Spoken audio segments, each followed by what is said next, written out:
דייל שלולי נולד בשנת 941 במדינת וושינגטון. הוא למד בהרבה אוניברסיטאות. בראשונה הוא היה באוניברסיטה של וושינגטון. שם הוא למד בתכנון פני. אחרי זה הוא עבר לאוניברסיטה של ויסקונסין. שם הוא הקים כיתה ראשונה לנהפוך זכוכית.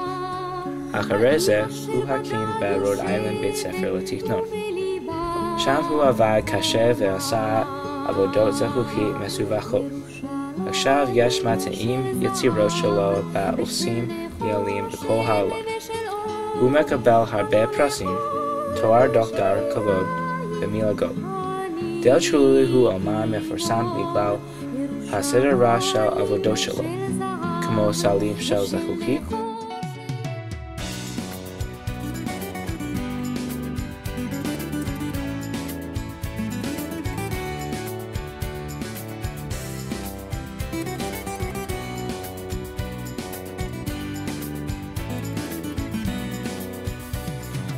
סלים פרסים של זכוכית.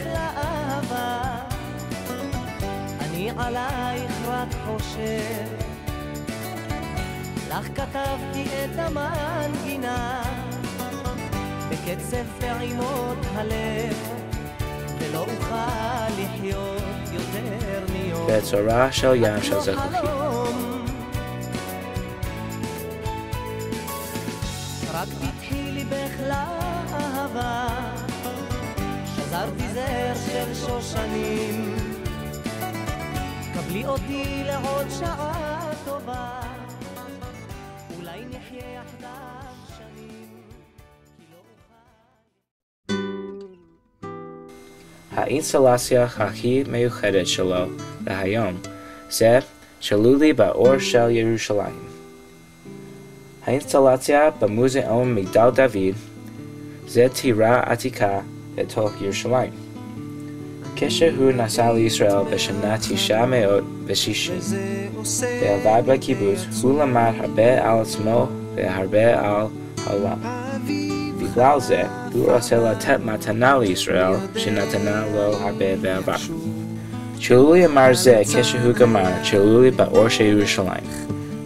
זה תודה לכל מיוחד, בעיר מיוחדת, בארץ מיוחדת, בזמן מיוחד. כשאנחנו עומדים על המפתן על המילניום חדש פה במוזיאון מגדל דוד, זה יהיה התודי ישעיד. יהיה טוב, כן, לפעמים אני נשבע, אז הלילה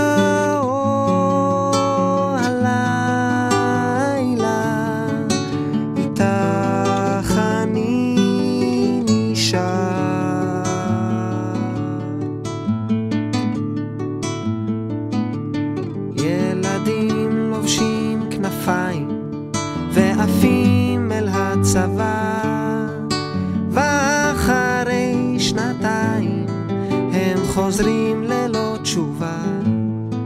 אנשים חיים במתח, מחפשים סיבה לנשום, ובין שנאה לרצח מדברים על השלום.